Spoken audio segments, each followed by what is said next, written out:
Good morning, everyone, and welcome to the Sons of Sequoia podcast. It is Wednesday. April 21st, episode 60. Yeah, we've done 60 of these. Can you believe it? It's been a great ride, a fun ride. I can't wait to do 60 more. How are you this morning, David? I'm doing okay. I slept pretty good. I had a Bobo's Oat Bar for breakfast, and I don't like to talk bad about Colorado companies, but Bobo's Oat Bars, they may be expensive, but they're dry. But they're filling, they're good, they're nutritious, they're a Boulder company, and I like them. I think in defense of Bobo's Oat Bars also, I like the original. You can never find the original. The last two times I've had them, they've been extraordinarily dry. They were the coconut and the chocolate chip. And they have a million flavors, and they never have original, and original's the best. So I just feel like maybe they have too many SKUs. They should just focus on making original. Well, a lot of that has happened. By the way, if they're listening, that has happened to a lot of businesses when they broaden their product variety and their SKUs. They realize they've gone too broad, too thin, and they need to focus and go after a market and look at their core competency. And it actually, like you say, that original bar, maybe two others, and different sizes. They do have different sizes, but you're absolutely right. Maybe they should narrow their scope a little bit. Yeah, well, I think also there's this make work philosophy that goes on. I think it happens a lot in software too, where they'll push an update to your favorite program, and it's like, this is not as user-friendly as it was. Oh, we added these features to your program that you have to use all the time. Now you don't know where anything is. And it's like, why did they do that? Well, I think they have a team of engineers that are on the feature adding team. And they do it because they can. They don't ever stop to ask whether they should do it because they should. I think that happens a lot in business. And not just software, I mean everything, you know? Well, you're absolutely right, because that's exactly what happens. And so you get people who can do it, like the software engineers or the designers. They can do it. And so in their creativity, they say, how many things can we do? We can do this, and this. Oh, can we? Yes, let's do it. Okay, we did. And then obviously you implement it. You never really think, how is the user going to look at this? You don't think of the user side. No. The user's perspective. And say, yeah, we have all these features. And then you try to market the features without really thinking, do the users want the features? Yeah. And honestly, on a resume, you can say, we identified 17 new features. We brought them from the testing server to the development server to the production server. We deployed them to over 100,000 users with minimal bugs because we worked out all the kinks before, launch or whatever, before we released the software. That looks better on a resume than saying, well, we were the design team and we decided that a design was good. So we wanted to make sure nothing broke. So we didn't develop any new features for, 2 or 3 years. We sat on our thumbs and just sort of made sure that what we had worked because it was working for us. There's, like you say, where you stand depends on where you sit. A lot of the times you want to push out new features so you can point to those as your accomplishment. That's your work unit. Mm-hmm. And the new features, they're more for you than they are for the end user. Very true. That's true. And when you think of the end user, you think, what are they going to use it for? What is there's usually more than one use, and say, well, what are the uses? And so you don't look at all the possible uses. You look at the uses, and then you say, okay, you can create your constructs. Okay, these constructs, these features can address those uses. These can address those, and reduce them down to maybe 2, maybe 3, at the most 4. I say 2 is optimal, 3 is okay. Here are the 3 different applications, and then the features can be embedded in there to where they are there. Access them if you want to, but you don't have to. Mm-hmm. There you go. Shout out to all the businesses out there. That's pretty much how you would approach these things. You don't do things like you said, Dave. You don't do things because you can. You do it because you should. And how do you know you should? Do the users really want them? Yeah, I mean, the devil's in the details, and it's understandable why you would do that, though. Like, do the users really want it, or do you really want to get a better job? You're going to produce features because that's what you can point to. You know, if you're a junior So, developer and you want to be a senior developer at a company that pays more money, you say, oh, I developed and implemented 15 features. Here they are. You know, you can see them to this day. Um, so where you stand does depend on where you sit. And they say, oh, this person's a real go-getter. They'll develop features that nobody wants and they'll get them in the software. Um, but that's not what we're talking about today, correct? correct. We have a long article from Foreign Affairs. Shout out to Foreign Affairs. May-June 2021 issue is now available. We are subscribers to Foreign Affairs, even though we read this digitally just for the purpose of making it look better on the podcast, so we don't have our heads buried in a magazine. Globalizations Coming Age, Why Crisis Ends in Connection. That's today's article by Harold James. Oh wait, what happened? I can usually click into the guy's name. Harold James is a professor of history and international affairs at Princeton University, and the author of the forthcoming book, The War of Words, a glossary of globalization. So, globalization was a big topic when I was studying political science in the early 2000s, prior to the 2008 financial crisis. I do think the 2008 financial crisis shaped views about globalization that had repercussions that may have led to decidedly anti-globalist president being elected in 2016, despite not getting the most votes. And then that president was humiliated and got walloped in the last election. But so I think that, you know, Biden is more of a globalist than Trump. That's, I guess, what I'm trying to say. And we see this sort of pushback against globalization, but this guy, I think his argument, just judging by the title, is going to be globalization's coming whether we like it or not. Does that seem reasonable? Yes, and I have not read the article, but I assume, and you can judge this, David, I assume that Harold James' approach is not a political approach. It's not about who's president.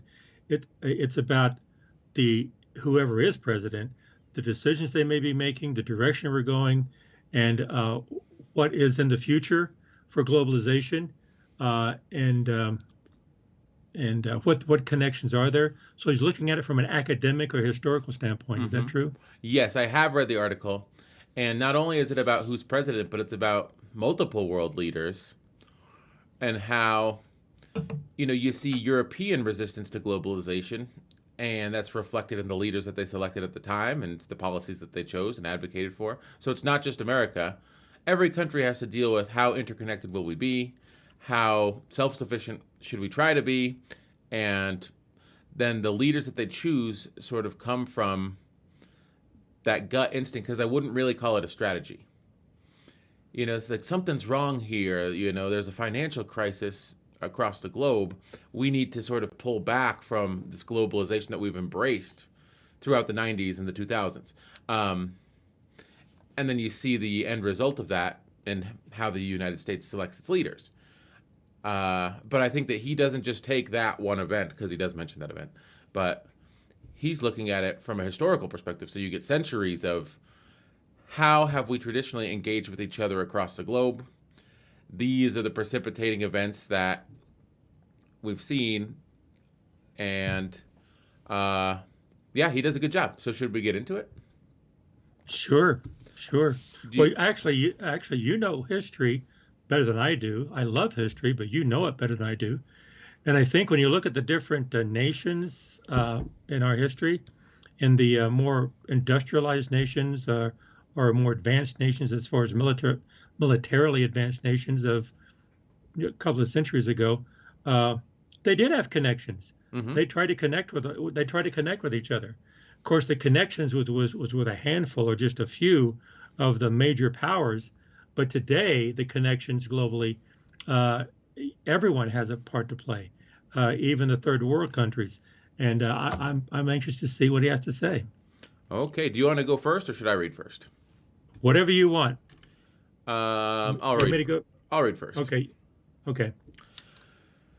So here we are reading from the article, Globalizations Coming Age, Why Crisis Ends in Connection by Harold James. The thought that trade and globalization might make a comeback in the 2020s, picking up renewed vigor after the pandemic, may seem far-fetched. After all, COVID-19 is fragmenting the world, destroying multilateralism, and disrupting complex cross-border supply chains. The virus looks like it's completing the work of the 2008 financial crisis. The Great Recession produced more trade protectionism, forced governments to question globalization, increased hostility to migration, and for the first time in over 4 decades, ushered in a sustained period in which global trade grew more slowly than global production. Even then, however, there was no complete reversal or deglobalization. Rather, there was an uncertain, sputtering slowbalization.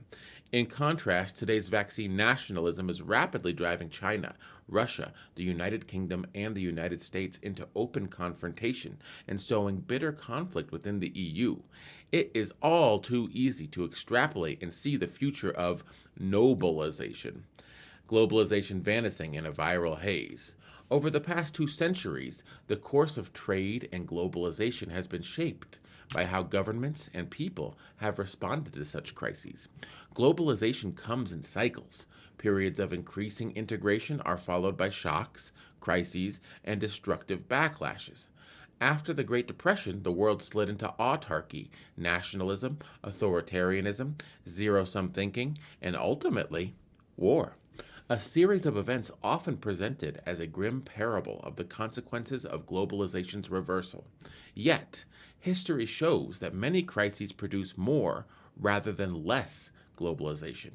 Challenges can generate new creative energy, better communication, and a greater willingness to learn from effective solutions adopted elsewhere. Governments often realize that their ability to competently deliver services to their population's demand requires answers found abroad. Modern globalization, for instance, began as a response to social and financial catastrophes in the 1840s. The most recent wave of globalization followed scarring economic disruptions in the 1970s. In both cases, shocks laid the foundation for new international connections and solutions. The volume of world trade surged dramatically. The truth is that historic ruptures often generate and accelerate new global links. COVID-19 is no exception. After the pandemic, globalization will come roaring back. Wow. I see what you mean. I need some help, David, here. Okay. Back in the very first paragraph, Mm-hmm. what does he mean by slowbalization and nobilization? So From it's just globalization but slow, and nobilization is no globalization. no globalization. Yeah. Where it's like we didn't have, after the financial crisis, we didn't have no globalization. Globalization continued. We continued to become more integrated. We just did it at a much slower pace than we did prior to 2008. Okay. But then in the next paragraph, it says, after the Great Depression, the world slid into autarky. What is that? It's rule of one group, authoritarianism, basically. Let's get the exact definition. Autarky is authoritarianism. Well, as you look it up, just keep going down. Autarky, nationalism, authoritarianism, zero-sum thinking, and ultimately war. Just define those. Autarky is no, authoritarianism is different than autarky. Autarky is economic independence or self-sufficiency. So, like a return to normalcy. We're going to start isolationism again after World War One, and we sort of pursued an isolationist form, I guess, but it's an economic self-sufficiency. So yeah, I guess that's almost explicitly not globalization. So, you have this interconnected economies and you say, no, that's the cause of our problems. We need to be self-sufficient. So you sort of sever ties with your trading partners. and you try to sort of produce all the raw materials, works in progress, and finished goods of an economy on your own. But then those others, nationalism, authoritarianism, zero-sum thinking, all those are just different perspectives of autarky. Because when you try to become self-sufficient, then you become very national, very authoritarian. Zero-sum thinking, we will win only if you lose, and then finally war. I mean, these words, America first, storm the Capitol, only I can solve these problems, you know, I'm going to sort of badmouth our alliances. We saw a lot of this in the last 4 years. The only one we didn't see out of this list was war. Although we saw the beginnings of war on January 6th. Yeah, it's true. We saw aggression. Not war, aggression. So okay, well, that's very interesting opening. Wow. But he does say these crises are a point where more globalization occurs. Right? That's the lead that he's promoting. And also, interestingly enough, he opens with, in contrast to just slowing in that first paragraph, today's vaccine nationalism is rapidly driving China, Russia, United Kingdom, United States into open confrontation and sowing bitter conflict. I assume that's his thesis. He's going to be developing that idea. Is that true? Yeah, I think so. Okay. But he's also saying this crisis is going to be an inflection point where more globalization comes as a result, not less. Yeah. And does he talk about the cause, like why globalization more, not less? Because it's a natural outcry. It's a natural progression of the COVID. It's accelerated it. No, I think he says, crises.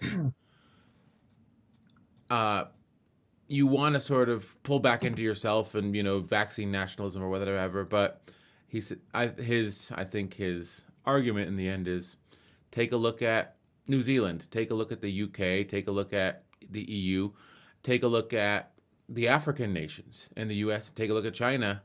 They've all taken different approaches, and not one approach is right, but every country has certain methodologies towards the approach that is superior to other countries. So it's like crises like COVID-19 would spur globalization, because you can learn from how other people handle crises. Because you might handle one thing like the vaccine rollout right, but you might handle another thing like, I don't know, not having anti-mask protests in front of your state capitol because you think it's a freedom issue. You might not handle that as well. Hey, you're muted.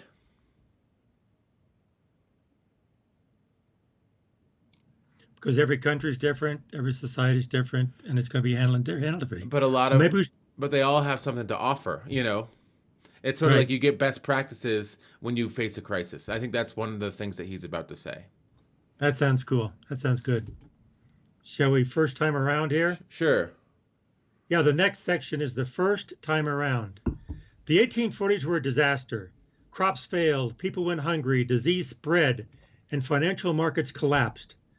The best-known catastrophe was the Irish potato famine, which began in 1845 and led to the deaths of nearly 1 million people. Mostly from diseases caused by malnutrition. The same weather that made potatoes vulnerable to fungal rot also led to widespread crop failures and famine across Europe. In the Communist Manifesto, published in 1848, Karl Marx and Friedrich Engels articulated how global integration was driving the world towards social and political upheaval. The development of modern industry, they argued, cuts from under its feet the very foundation on which the bourgeois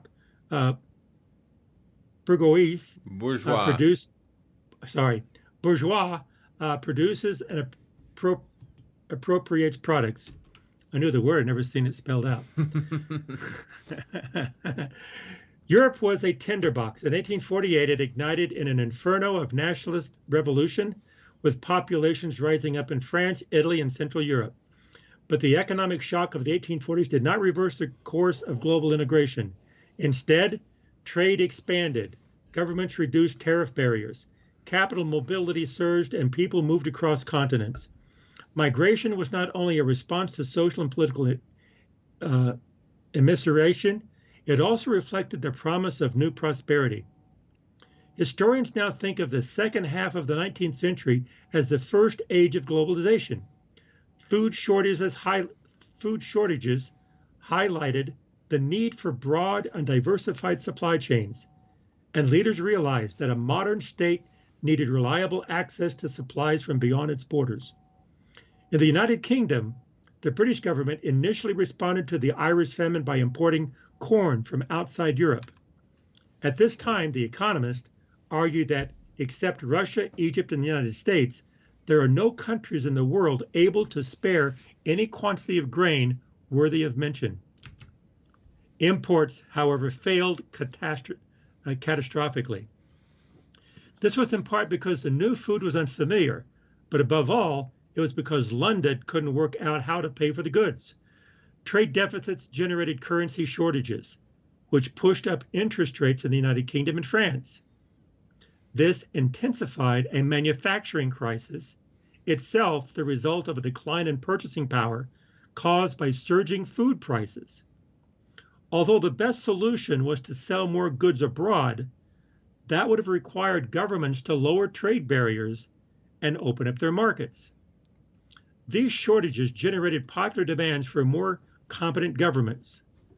Although it was only in 1981 that The Economist, Amartya Sen's pioneering work on the 1943 Great Bengal Famine, definitively showed that famines are often man-made, that intuition was already widely shared in the 1840s.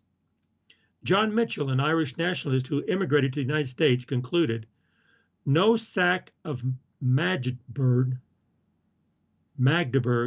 or ravage of the Palatinate ever approached in horror to desolate to the slaughters done in Ireland by mere official red tape and stationery, and the principles of political economy."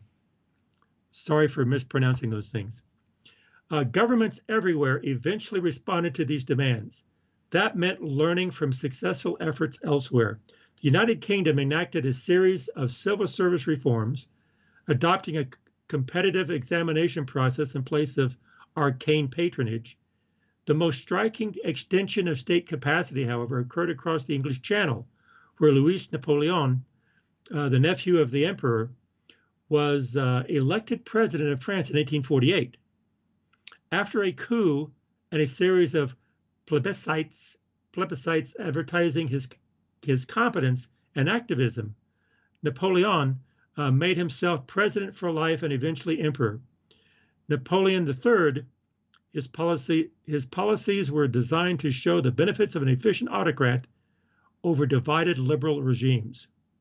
He initiated large-scale public work projects, including railroad expansions and Baron Haussmann's famous rebuilding of Paris. Napoleon also demonstrated his competence by negotiating the Anglo-French Tariff Agreement of 1860, which reduced duties on important goods traded across the Channel. Other countries quickly followed suit and negotiated bilateral trade deals of their own across Europe. But even before 1860, improved communication and transportation meant commerce was surging.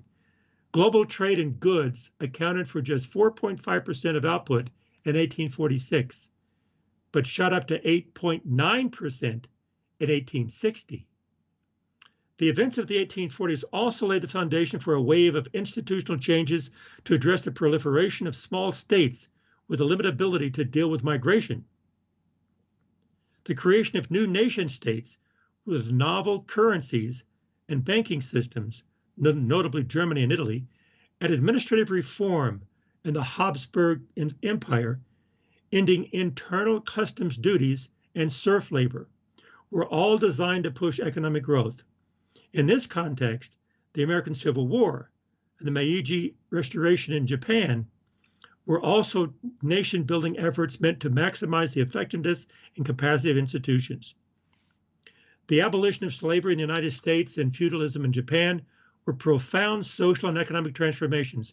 Both upheavals, moreover, led to monetary and banking reforms. Business competence was also newly in demand. In 1851, the United Kingdom celebrated its industrial strength with the Great Exhibition, an international fair intended to display British what's that word? Ingenuity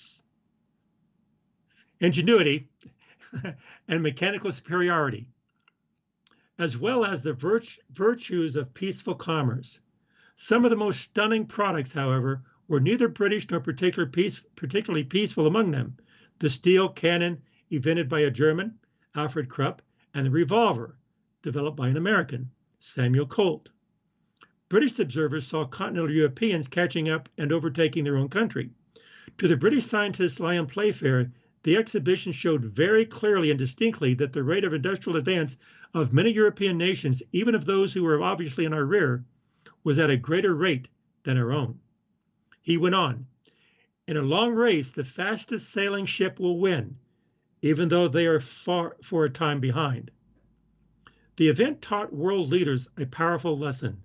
International trade was vital for enhancing national performance. Competition was central to generating competence. The result was an abrupt psychological shift from catastrophism to optimism, and from despair to self-confidence. This new mood initiated the first wave of globalization, its so-called golden age, in which international trade and finance expanded rapidly. Eventually, however, this optimism gave way to complacency, then doubts about the benefits of globalization, and increasing disillusion among those left behind, notably European farmers. The upswing came to an end with World War I. That conflict prompted a massive international rebuilding effort that faltered bloodily with the rise of fascism in the 1930s and the advent of World War II. He lays it out pretty detailed, and I apologize for mispronouncing those words. This is not my area. Mm-hmm. That was, yeah, I mean, so he's basically saying, take a look at the 1840s. That's a lot like today. But the thing is, are we going to see wholesale revolutions? Are we going to see a China that has a democratic revolution? Are we going to see an America that has an authoritarian revolution? Will China be the beacon of democracy for the world after their revolution? And will we be the state that's governed by a dictator? I mean, it's possible. I mean, crises shake things up. That's right. One thing that's certain is change. Mm-hmm. And I mean, it's difficult to imagine a world in which the Chinese people bring about democratic revolution, but it was also difficult to imagine a world where the Capitol gets breached and people rub poop all over the walls and try to kill the Speaker of the House because they lost an election. It was also hard to imagine that these colonists coming to this new world, barely living, and some of them didn't live, that they would rise to be one of the most powerful nations in the world. Mm-hmm. Anything can happen. And that's why people are an ingredient of change, and they will surprise you. People will surprise you. So, do we have anything to say about this? I mean, he sort of set the table of 1840s, the rapid rate of industrialization, but there needed to be improvements made in civil society and balance of payments and international monetary flows. And so, Britain, they had to replace the patronage network with actually qualified civil servants, That's right. So, well, one thing I took from this section is, which I appreciate, how much history was identified and linked, that history is not just isolated stories. It's all interconnected. Mm-hmm. It all leads to results. it's never going to be stagnant. It's always going to be moving and changing, and everything is connected. And so when things happen, you can say, okay, well, this happened. Yeah, but that one event will spawn all these other events, and it's a whole wave of movement that he was identifying historically. Yeah, it's So fascinating because he talks about the potato famine, and famines are man-made. And the Irish quote, the "never a demak or palatier" or whatever, the words that you had trouble saying. I think those are types of Irish bread. Who knows? Or potatoes. Um, but it's like the lack of those things never kept my belly empty as much as official red tape and stationery and officials that are sort of messing things up.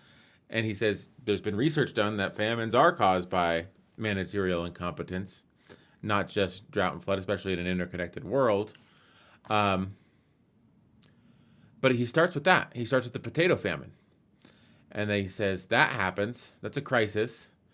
Napoleon declares himself dictator, but through his authoritarianism, he shows that he has competence of government. Then he goes into the United States, the Civil War. He goes to Japan, the Meiji Restoration. These countries realign themselves, and then that sort of sparked off a golden age of globalization that ends, I don't know, 50 years later, 60 years later with World War One. right. And then World War One brings back, well, let's see, what does he say at the very end? Oh, yeah, the massive international rebuilding effort that faltered with the rise of fascism and World War II. That's what he says. So, should we take that sort of history and dive into the next part? Yeah, shock to the system. Yeah. A shock to the system. The makers of the post-war settlement in 1945 had learned a great deal from the mistakes of the last century. They created an extensive framework of international institutions, but left substantial economic control in the hands of national authorities. As a result, the end of World War II did not immediately unleash waves of capital mobility like those that had characterized the 19th century. Nearly 3 decades later, however, the dilemmas raised by shortages and scarcity that had led to earlier versions of integration finally returned, setting the stage for the current era of globalization. In the 1970s, after 2 large oil price hikes, the industrialized world saw its way of life threatened. Oil prices had been stable in the 1960s, but a surge in demand taught producers that they could exploit control over the world's most important commodity. Adding to the crunch, the first oil shock in 1973/74 was accompanied by a 30% rise in wheat prices after the Soviet Union experienced poor harvests and bought up U.S. grain to compensate. Shortages reappeared. Some oil importing countries imposed car-free days as a way of rationing gasoline consumption. As states spent more on oil, grain, and other commodities, they found their balance of payments squeezed. Unable to afford vital goods from abroad, governments had to make some hard choices. Many floundered as they tried to ration scarce goods, mandating who could drive cars, when, or struggling over whether they should pay nurses more than teachers, police, officers, or civil servants. The immediate and instinctual response to scarcity was protectionism. In the United Kingdom, where balance of payments problems appeared earlier than elsewhere, the government tried a domestic purchasing campaign, supported by all the major political parties. Leaders were encouraged to wear stickers and badges with the Union Jack and the message, "I'm backing Britain." The press magnate Robert Maxwell distributed t-shirts with a similar slogan, but it turned out that they were made in Portugal. In the mid-1970s, after the first oil shock, the government briefly flirted with what the Labour Party's left flank called a siege economy, including extensive import restrictions. In the United States, there was acute anxiety about Japanese competition, and in 1981, Washington pressured Tokyo to sign an agreement that limited Japanese car exports. The move backfired, however, because of the new restrictions. Japanese producers merely shifted their focus away from cheap, fuel-efficient cars and toward luxury vehicles. Despite these gestures at economic nationalism, the oil shock, paradoxically at first, created more globalization. In conjunction with price increases, a financial revolution driven by the emergence of large international banks transferred huge surpluses accumulated by oil producers into lendable funds. The new availability of money made resources easily accessible for governments all over the world that wanted to push development and growth. International demand thus surged. In the United Kingdom, Labor's siege economy looked like it would cut off access to markets and prosperity. Thus, crises in the 1970s led to the same realization as in the 1840s. Openness produced resilience, and financing needed to be available for trade to expand. The eventual impact was obvious. Trade in goods and services, which in 1970 had amounted to 12.1% of global GDP, increased to 18.2% by 1980. The cycle swung back to globalization once again. Protectionism in the 1970s also triggered a discussion of whether governments were handling the crisis competently. At first, the debate was personalized and highly caricatured. In the United States, it centered on Richard Nixon's crookery, Gerald Ford's supposed inability to chew gum and walk, or Jimmy Carter's micromanagement. In the United Kingdom, commentators focused on the detached bachelor existence of Prime Minister Edward Heath, and then on allegations of cronyism against his successor, Harold Wilson. France went into the oil shock under the very sick President Georges Pompidou, who died of cancer in 1974. In West Germany, the revelation that Chancellor Willy Brandt's closest assistant was an East German spy undermined the country's reputation for competence. His successor, Helmut Schmidt, believed that Germany was returning to the chaos of the interwar Weimar Republic. The many examples of personal incompetence in rich industrial democracies generated the thesis that such countries had become ungovernable. The political theorist Jean-François Revel concluded that democracies were perishing and that the Soviet Union was winning the Cold War. Autocracies such as Chile under Augusto Pinochet and Iran under Mohammad Reza Shah Pahlavi appeared better suited to handle modern global challenges. The autocrats lectured others about their superiority. In reality, however, they were bloody, corrupt, and in many cases, spectacularly unsuccessful. The real insight of the debate over administrative effectiveness was that governments could overstretch themselves by taking on too many tasks.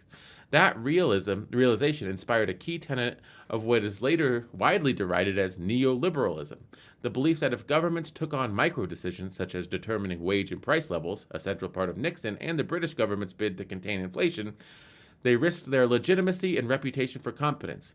Official decisions would appear both arbitrary and unenforceable, because powerful groups would quickly make sure that new settlements favored their interests. There is a lot in that section. Wow, yeah. By the way, congratulations pronouncing those names. You're much better than I am. I think I've seen a lot of those names before. Yeah, very good. That was fascinating. That was very fascinating. So he went from 1940s to 1980s. And I think that part of that, it was trying to reassure people that, you have President Xi and Vladimir Putin. You have these authoritarians. And you look at the Chinese model, in Wuhan, they're partying, they're celebrating. Things are basically back to normal. And that's what can happen when you do a strict lockdown. When you take draconian authoritarian measures and make sure that you do everything that's necessary and you force compliance of the people. Their compliance wasn't optional. Their compliance was mandatory. And you say, wow, does China have a better methodology of solving these problems? And it's like, well, the things that you can see, people were saying the same things about Chile or Iran in the 70s. Look at these authoritarian governments. They have everything under control, and we're sort of spiraling. And it's like, yes, but behind the scenes, I don't think that you can repress freedoms and not expect for, what did they say? Bloody, corrupt, in many cases, spectacularly unsuccessful. There you go. I think that there's a lot of truth to that. Yeah. So I got a question, David. I got a question about this. I don't know, but my question to you, because you know more about this than I do, is that it sounds like you have an authoritarian government and then you have an open society like we are in the United States. Mm-hmm. And so people can have the freedom to start businesses and do what they want. And then in an authoritarian government, a strict authoritarian, the government pretty much controls things. Well, they're saying when you have this crisis, he's arguing in many cases, the authoritarian government deals with it much better than, say, a democracy or a republic. But then a republic can grow faster than an authoritarian. So it's not like one or the other. It's not like it's not like, oh, well then one of these is the solution for all situations. Mm-hmm. One's a better solution when you have a crisis. The other is a better solution when you don't have a crisis. Or do you take the best of both and you say, well, maybe when you don't have a crisis, the United States in an open government, in a democracy, they have the freedom to build and build and build and build. But when a crisis happens, they also need to have the flexibility to have more control to make sure that as a group they can ward off the negative effects of any type of, say, a pandemic or some crisis or even a world war. Because I know in World War II, the United States, my parents went through that. They came, the United States came together. They had one mind. I mean, it was even tighter, from my understanding, from my parents were saying, the United States was even tighter than a democracy. Everyone had one mind, and they were all going after one direction. And so that was one of the reasons why we were successful. So it's like both have value, but both also have weaknesses. Can you learn from each other so that, let's say, our democracy, we can learn when we have a crisis to have more control? I guess I don't know where I'm going with this, but I'm thinking when I look at this, I say, well, why were these countries more successful? And then why is the United States more successful? And what are the conditions that make it successful? Mm-hmm. And can we learn from that? Yeah. And I think a lot of it is messaging. It's China, I'm sure they deflated their case counts and their death counts. For a fact, people died of COVID-19, and that wasn't included in their toll. And they say, oh, look, we only had 15,000 deaths, and you've had 500,000. It's like, I'm not sure that you only had 15,000, because it would look bad. So that's right. The numbers, if because that's what they'll post the numbers. Look at the U.S.'s numbers are the worst. And yes, we did a very poor job of complying with the mandates that would have saved lives. Because people thought, you know what? You know what's more important than the life of my grandmother? Me juking out a Walmart greeter so I can go shopping without a mask on. That's my right. And that doesn't seem smart, but that's not, where they would be at in China. They would, they get sent to jail for trying to do something like that. So yes, in some cases, the system that they have set up there is better suited to handle this. But in other cases, it's just an issue of messaging, like with Pinochet and the Shah in Iran, to say, oh, wow, they're doing great. Look at how great they say they're doing. When behind the scenes, if you deny freedom to a bunch of people, if you don't allow them to speak their minds, if you lie about the toll that a disease has taken just to keep your numbers low, that doesn't really serve your people, and it doesn't serve the world. These liberal democracies that are saying, this is what we tried, this didn't work, like the European model of vaccine administration, the EU. They did much worse than the UK and the US. Now, they did better on certain things than the UK and the US did, but their plan to get everyone vaccinated, it wasn't as good as ours. And so it's like they can learn from us the next time this happens. And we can learn from them on the things that they succeeded on. So I do believe that this sort of cooperation is more beneficial in countries that are open societies where best practices can be shared, as opposed to societies where you'll sort of limit the information about what you're doing because you don't want people to know the truth. You'll say everything's great, but you limit the information that proves otherwise. Yeah, and if you limit the information and you lie to people, you don't really lead them, you use them, right? Mm-hmm. But the way you're describing that is exactly the kind of things he was saying. But my thinking is that that's true, how to respond to this. But I'm backing up and say, well, the actions, the best practices that have to be exercised to respond to this effectively, and different people will do that, it came from their system of government. Mm-hmm. And so if your system of government is not set up to do that well, maybe you don't change the government, you change the ability to have that type of response. Like let's an authoritarian government can respond faster because they have control. But the United States, we don't have that much the same control. But maybe we don't want to have the same kind of government. We want to be able to respond appropriately and have the results the same, but not necessarily from the same source of government. See what I'm trying to say? Yeah.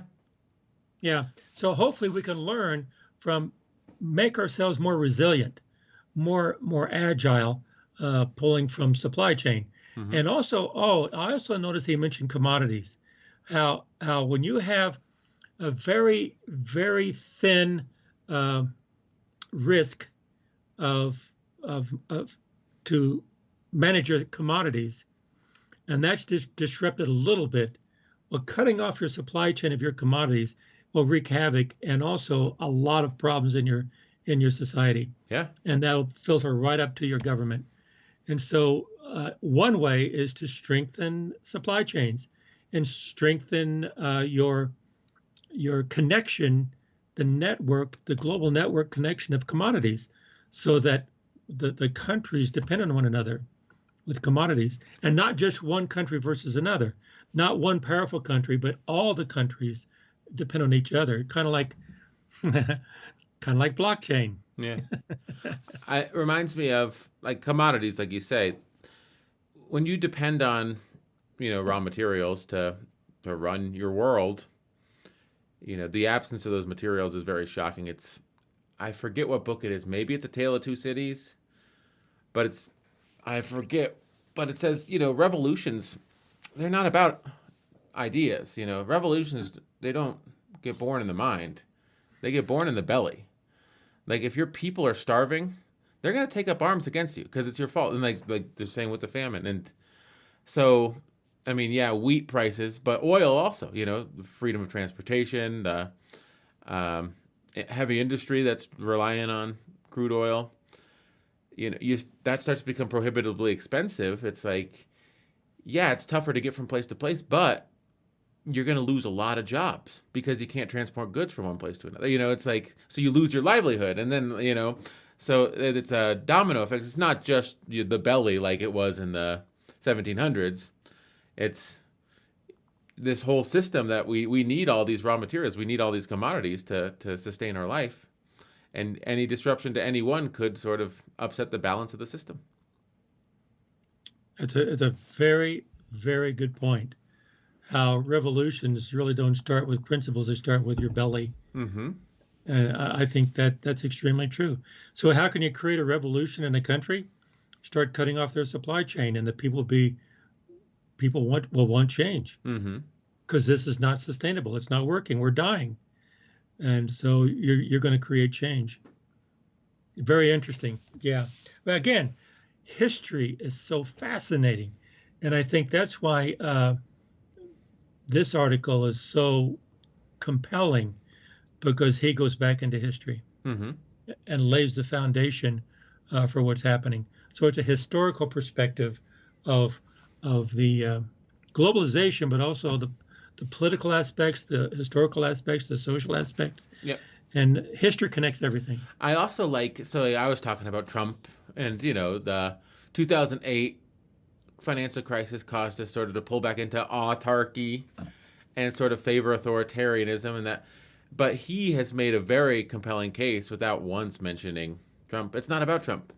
He says, look at the leaders, the U.S. leaders in the 70s when we had these big oil shocks. Nixon was a crook. Gerald Ford was incompetent. Jimmy Carter was a micromanager. Whatever leader there is, there'll be criticism of that specific leader.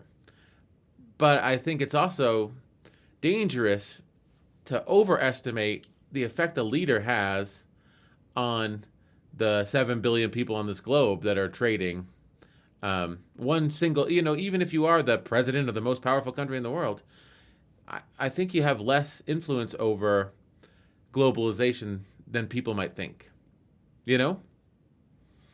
So I think you can affect it, you can't direct it. Yes, and I think that when it comes to blame and credit, you should be very slow to give out either when it comes to a head of state. I agree. There you go. Well said. Back to the article. I think we have two more sections. Okay. Inflation Nation. Oh, is this my turn? Sure. Inflation Nation. The shortages of the 1840s and the 1970s both seem to have an apparent cure: inflation. Inflation can help accommodate shocks, often painlessly. Because people have more cash or bank credit, monetary abundance generates the impression that they can have everything they want. Only gradually do consumers realize that prices are rising and that their money buys less. In the 1850s, inflation may have been partially unintended. It was largely the result of the 1849 California gold rush, which vastly increased the world's gold stock. Price increases were also driven by financial innovation, primarily Europe's adoption of the new types of banking that drove money creation, such as the so-called credits mobiliers, which developed industrial lending in China and France, which developed industrial lending in France and Central Europe.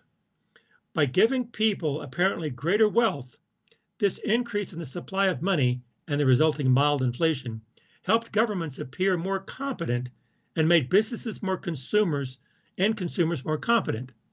It prompted a genuine global surge in production, which generated greater prosperity and security. After 1971, when Nixon finally severed the link between the dollar and gold, monetary policy was no longer constrained by a metallic standard. In times of crisis, governments could now print more money to drive growth. In many countries, the immediate response to oil price increases was therefore to accommodate the shock through expansive fiscal and monetary stimulus. People could still go on buying.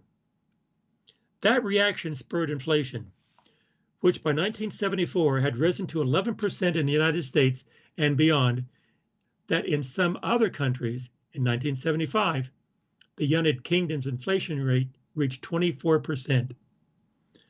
Although inflation initially seemed to be the solution to the scarcity problem, it soon appeared in diagnoses of government incompetence. The economist Arthur Okun developed a popular misery index by simply adding inflation and unemployment. The metric became an important political weapon. The Democratic presidential challenger George McGovern used it against Nixon in 1972. Carter used it against Ford in 1976, and Ronald Reagan used it against Carter in 1980. High inflation at first superficially stabilizes societies, but over time it becomes a threat. Inflation often pushes interest groups internationally, producer cartels such as OPEC, and domestically labor unions to mobilize, organize, and lobby in the hope of acquiring a greater share of the monetary and fiscal resources. Depending on the extent of that mobilization, it can pull societies apart as unions leapfrog each other with aggressive wage demands, and inflation erodes the pay and pensions of the non-unionized and the retired. By demonstrating that governments are vulnerable to organized pressure, inflation is thus a destabilizing force in the long term. Indeed, analysts have argued that it was at least in part generalized international inflation in the 1960s that pushed oil producers to organize, leading to the price hikes of the 1970s. Monetary experiments of this sort created demands for new ordering frameworks. After the surge in economic growth of the mid-19th century, the world internationalized the gold standard to create a common framework for international payments. Although policymakers went a different route after the inflation and liberalization of the 1970s, they were also looking for a return to stability. To end the monetary disorder, central banks targeted a low inflation rate, and governments engaged in new patterns of cooperation abroad, creating the G5 and then the G7 and the G20 as forums for discussing collective responses to global economic challenges. The quest for stability was also aided by the steady march of globalization. Greater global integration lowered production costs and thus helped correct the inflation surge that initially accompanied the shortage economy. Inflation, which first fueled globalization in the 1850s, was, by the end of the 20th century, eventually tamed by it. It was shorter, but it was interesting. Indeed. Yeah, I mean, I found it. Inflation, we don't really think about it. And I don't, this was the part that I'm saying, I'm not an economic expert on the historical ramifications of inflation. I got to take this guy's word for it, I suppose. I know you had a neighbor who loved to read Investor's Business Daily. Mm-hmm. And during the Obama era, well, at the end of the Bush era, with TARP 1, the Toxic Asset Relief Program, and then, of course, Obama passed TARP 2, the Toxic Asset Relief Program, TARP 2, and they injected 1.4 trillion into the economy, so less than we've done with our 2 coronavirus stimuluses. He was convinced there's going to be runaway inflation. You can't have that much government spending. The inflation is going to be runaway, and we didn't see any of that. And I also read Paul Krugman. We read him yesterday, and he says it's interesting, but traditional rules of thumb, like if your national debt is larger than your GDP, and your neighbor also would always say this, the country goes down the tube. So your debt is larger than the amount of money you make in a year, basically, as a nation. And Krugman says, look at Japan. Their debt is 110, 115% of their GDP, and the interest rates there are 1%. Or less. There's no inflation there, Yeah. So, those traditional rules of thumbs, they don't play. But I have a hard time wrapping my head around, as inflation takes hold, which it hasn't, even with all of this government spending for coronavirus relief, we haven't seen big shocks of inflation in the euro or the dollar. Or the Japanese yen, we haven't seen it, and so I'm wondering, will it happen? And if it does, will it spur more governmental, union organization and international organization? Like he says, that's the historical precedent. And there is always a worry when you pump trillions of dollars into a system that it's going to cause inflation, but we just have not seen that yet. That's my point, and I don't know where the tipping point is, because people have told me my whole life the tipping point is here, and then the tipping point comes, and I haven't seen inflation in my adult life. And it doesn't happen. Yeah. So you can see why I'm a little bit, I don't really understand, because I have been taught, in business school and in studying political science, this X will lead to Y. X is this and Y is inflation. And then X happens, those constraints are satisfied, and I don't see the inflation. But if I were your age, or your neighbor who believed in all this stuff, and I lived through the stagflation of the 70s and early 80s, I would be afraid of it. Right. So it's fascinating from a personal perspective how you don't appreciate how something like inflation plays into politics when you've never experienced it yourself. Well, when you said X produces Y, Mm-hmm. that's very true, and that's probably a true statement. X does produce Y, but then when you begin seeing there's X, but Y doesn't happen, does that mean that relationship doesn't exist? It says, no, it still exists, but it doesn't always happen. And to me, here we go again, David, back to the great philosopher of the 20th century, Yogi Berra. Mm-hmm. In theory, what did he say? In theory, there's no difference between theory and practice there is. Yeah.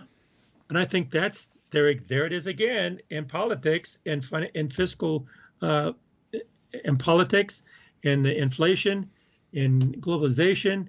It's still true. Yeah. Because the world is so complex. Reality and practice is reality. Reality is so complex, and theory is just an approximation of reality, such that the approximation is done in such a way that we can understand parts of reality. But approximation in theory is not reality. Mm-hmm. And so when the conditions are right, the theory will result in practice. But when all the conditions are not there, it will not result in practice, because practice is reality. Mm-hmm. And theory is not necessarily reality. Yeah. So that's more philosophical, but I think the inflation thing here is along those lines. And It says, yeah, inflation can have a short-term effect, and it does, and it will. But that doesn't mean it'll keep going that way. So what happens in the short term doesn't mean it's going to keep going long term. That's true. And I did see an article yesterday while I was surfing the net about how the inflation has begun. Procter and Gamble announced an 11% increase in the prices of their goods across the board or whatever. And they're a huge consumer goods. So they've determined, that's just the pricing of one company. So that's not a price index of all goods across all, but it's a large consumer goods company, and they're saying we need to start making people pay more for this. And if you're scared of inflation, you'll see it wherever it happens. And I might learn a thing or two about inflation if we have another round of it. But, in my life, it hasn't been a huge deal.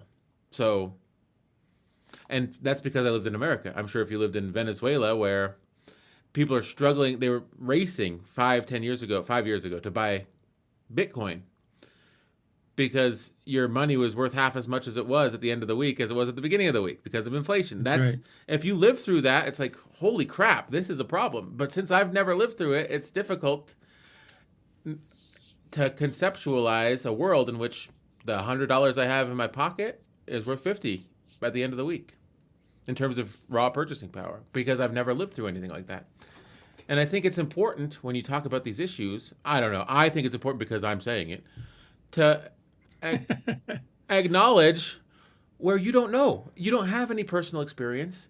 So, for your neighbor, he lived through that. I'm sure that he probably lost money, or he didn't have the same purchasing, because he's very, concerned with those things. Didn't have the same purchasing power in the late 70s as he would have at that stage in his career because of inflation. And he was salty about it. He was salty about it 30 years later. He's salty about it 40 years later. And he's saying, no, this Obama, he's going to cause all this inflation. And it's a legitimate concern for him because he lived through a period of inflation in his life. See what I'm saying? Mm-hmm. Mm-hmm. And for me, yes. But I think back in the 60s, I remember when I was growing up, that's why in the 50s, after World War II, we had surges of inflation, but that's why it just drove people to take their money, invest it in property. Mm-hmm. And so everyone had a house. And so you buy your property. And then you have the loan, banks come in and give these loans, which was backed by the government. And so it just went on and on and on. And so it did have a benefit to society because everyone had a home, which is a great benefit to the society. Mm-hmm. But there were consequences to it. But the 60s are very, very different than the 2020s. Yes. So that we may see a huge round of inflation coming up, and I'll learn firsthand what that feels like. But until we do, I'm going to profess my ignorance. Shall we finish the article? Yes. Okay, past as prologue. Today, the COVID-19 pandemic has produced a deep economic crisis, but it is different from many past ones. The shock is not a demand-driven downturn like the Great Depression or the 2008 recession. Although lockdowns have interrupted supply and caused unemployment to soar, there is no overall shortage of demand. Large rescue and stimulus packages in rich countries have generated a financial buffer, and savings have shot up as people spend less. The best estimate is that in 2020, the United States piled up $1.6 trillion in excess savings, equivalent to 7% of GDP. People are waiting to unleash their pent-up purchasing power. That was a very alliterative sentence. People are waiting to unleash their pent-up purchasing power. On top of that, finance ministers and International institutions are listening to U.S. Treasury Secretary Janet Yellen's demand that the time to go big is now when it comes to fiscal relief. Yet the current crisis does share key characteristics with the crises of 1840s and the 1870s. The world of scarcity, for one thing, is already here. The pandemic has led to shortages of medical supplies, such as face masks and glass vials for vaccine storage. Food prices have soared to their highest level since 2014, the result of a combination of dry weather in South America that has hurt wheat and soybean crops and pandemic-induced shipping disruptions. In the initial stages of the pandemic, laptops became scarce as employees scrambled to update their work-from-home setups. There is also a worldwide chip shortage, as the demand for microprocessors in medical, managerial, and leisure use has increased. Freight rates between China and Europe quadrupled at points in 2020. Steel, too, is in short supply. Much as the crises in the 1840s and the 1970s did, the pandemic has also raised questions of government competence. At first, China seemed to be able to deal with the crisis better than its Western competitors, its cover-up of the severity of the pandemic notwithstanding, which prompted many observers to question whether democracies were capable of swift, effective action. Donald Trump's presidency collapsed because of his chaotic handling of the crisis. British Prime Minister Boris Johnson faced a revolt among conservative members of parliament because of his complex, contradictory, and constantly shifting lockdown rules. The European Commission lost credibility because of its poor management of vaccine purchases. As in the past, citizens personalized the incompetence. Americans debated, for example, how much blame was to put on Trump's son-in-law, Jared Kushner, who led part of the response. In the United Kingdom, much of the outrage focused on Dominic Cummings, the Prime Minister's policy advisor, who had violated the country's lockdown rules. For other observers, the unifying theme behind the mismanagement was populism, with Trump, Johnson, Brazilian President Jair Bolsonaro, Indian Prime Minister Narendra Modi, and Philippine President Rodrigo Duterte all botching the response. But even in countries where the crisis had been handled relatively well, there have been surges of protests against the way governments have reacted to the pandemic. In Germany, alternative thinkers, protesting new lockdown measures, attacked the parliament building in August 2020. Even in Japan, where there is a long tradition of the use of face masks as a hygiene measure, a movement calling itself Popular Sovereignty Party organized cluster protests against mask wearing. Given these challenges, it's easy to assume that governments and citizens alike would prioritize nationalization, cultivating supposedly resilient domestic supply chains to hedge against the next crisis. But that's unlikely to happen. Instead, people are desperately looking for new leadership and new visions. As was true during previous supply shocks, leaders can make a good case for the importance of foreign models. Some countries have done much better than others in dealing with the health and economic consequences of COVID-19. Although some of these countries are small or relatively isolated, by most metrics, the country with the most competent response was the biggest, China. That is not without irony. To put it mildly, the country responsible for unleashing the virus has also been a major beneficiary, with some states now looking to Beijing for leadership. But instead of condemning China's response or demanding reparations for the pandemic's costs, other countries should consider how to use Beijing's example, just as the United Kingdom in the 1850s realized that it could learn from foreign producers. What do you think of that? Wow.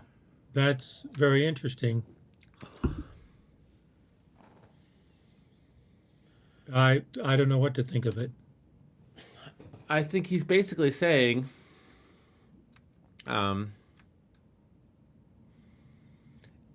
you can attribute causes, populism, incompetence, focus on leaders.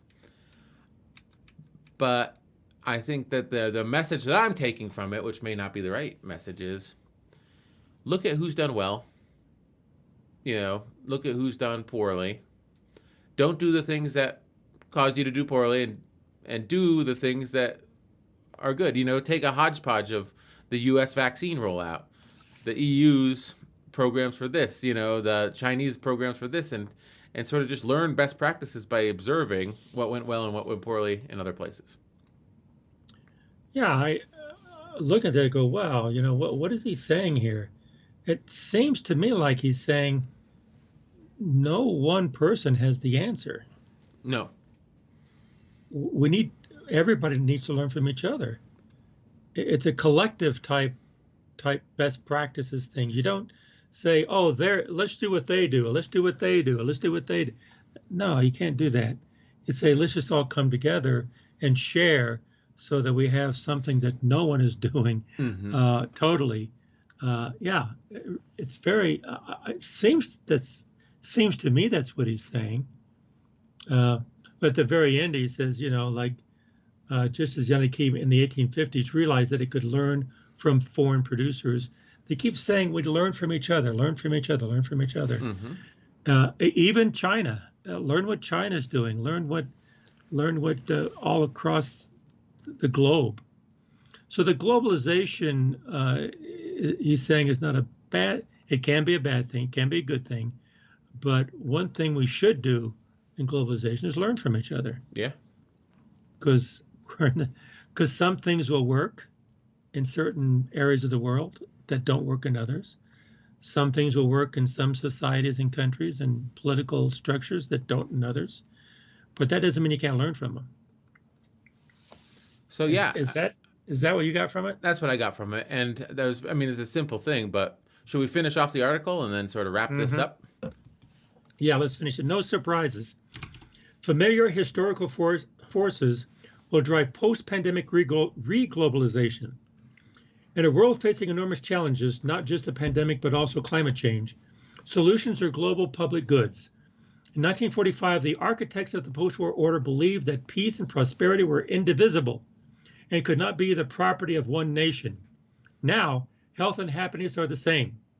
Both are impossible for individual states or regions to enjoy alone.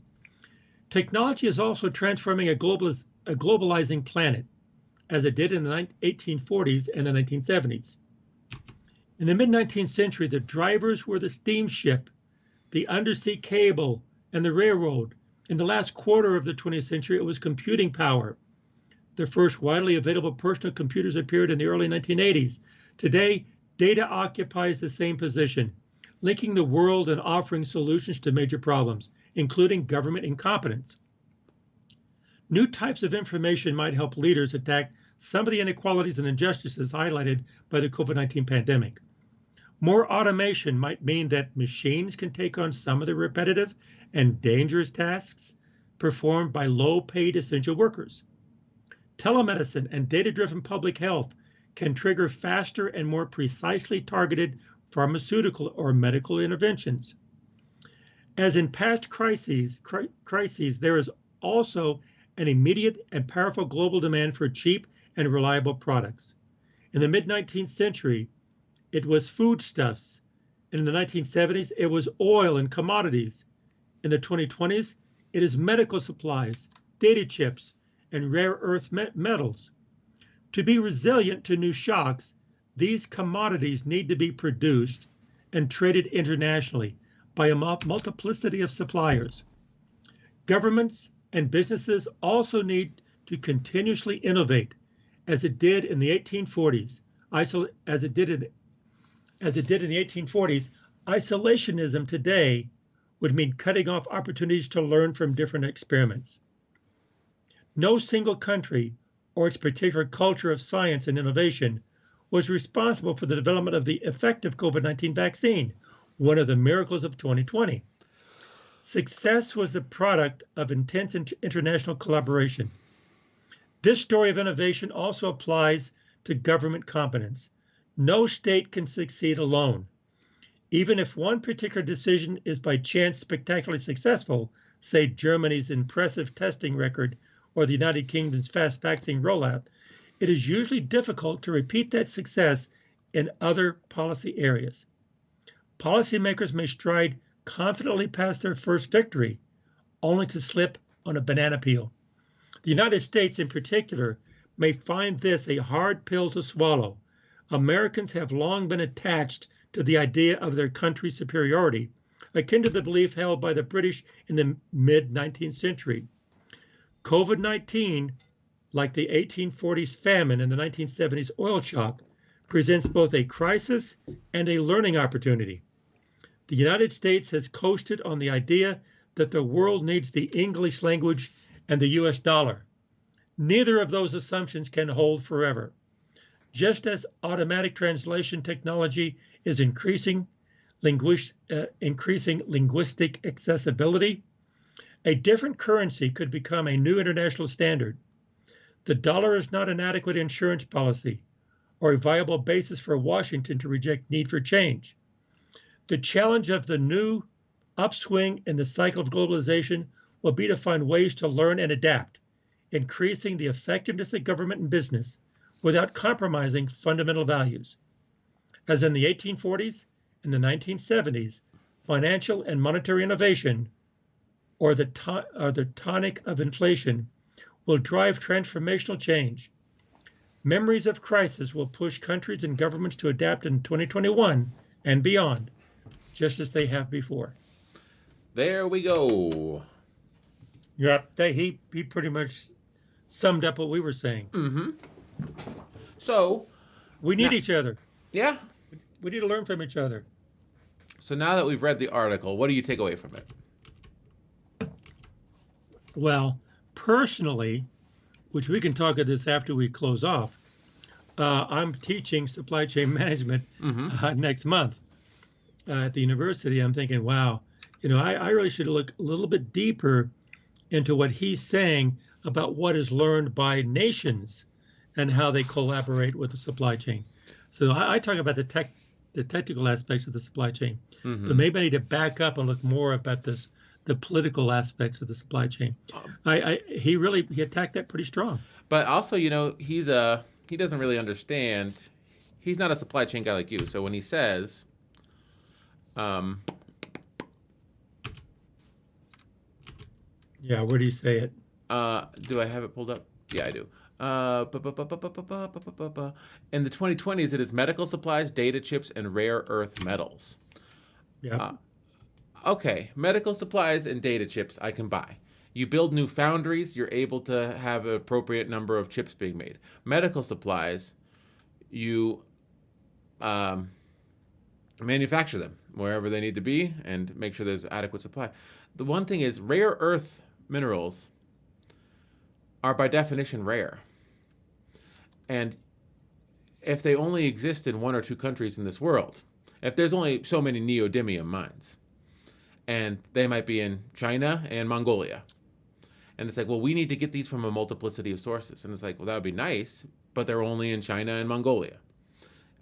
There's more constraints on a rare earth mineral than there are on finished goods like medical supplies or semiconductors. You see what I'm saying? Yeah, absolutely. And you're right. But I think what he was doing was giving examples of how commodities are essential, are critical, and how they can really impact globalization.